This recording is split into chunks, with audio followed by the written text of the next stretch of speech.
So some of it's genetics. Like when it comes to mold, if you read any mold books, you'll hear about this gene called HLA-DR, and about 25% of the population has it.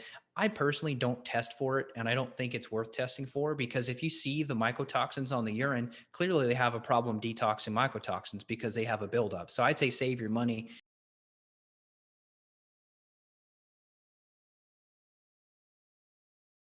Well, there's a bunch of answers. So I'm going to unpack a few that come to mind.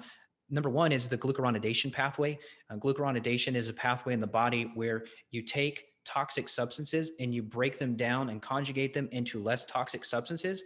The problem is, because we're all eating food that has glyphosate residue in it, that's killing lactobacillus and other beneficial species of bacteria in the microbiome, which then allows the overgrowth of pathogenic bacteria like streptococcus and staph and klebsiella and pseudomonas.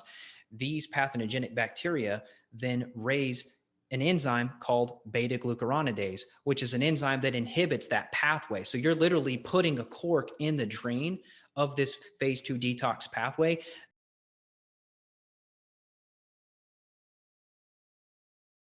You have a buildup of estrogen. So you have women with estrogen dominance. They have bad periods and PMS and breast tenderness. And that's all because of that pathway.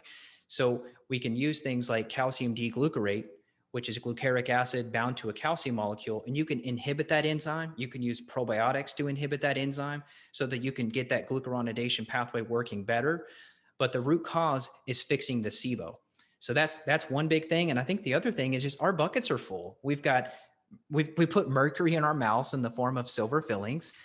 We go out and eat glyphosate, or we drink wine contaminated with glyphosate. We have histamine issues. We don't ground ourselves to the earth. We're chronically stressed. We're surrounded by EMF, and people live next to cell phone towers. Black pepper contains a compound called piperine, and this is just another plant toxin. And piperine inhibits UDP glucuronyl transferase, which is the enzyme used in the liver to put glucuronide onto compounds that you are trying to excrete via phase 2 detoxification.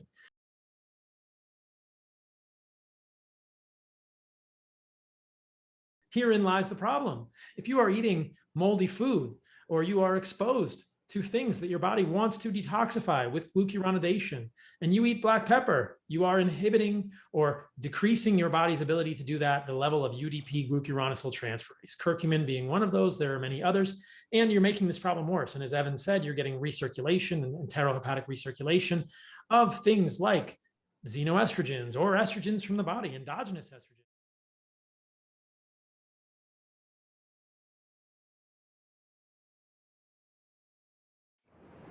Annotated and summarized, easy to share with loved ones. The description below the title for this video has these summary points.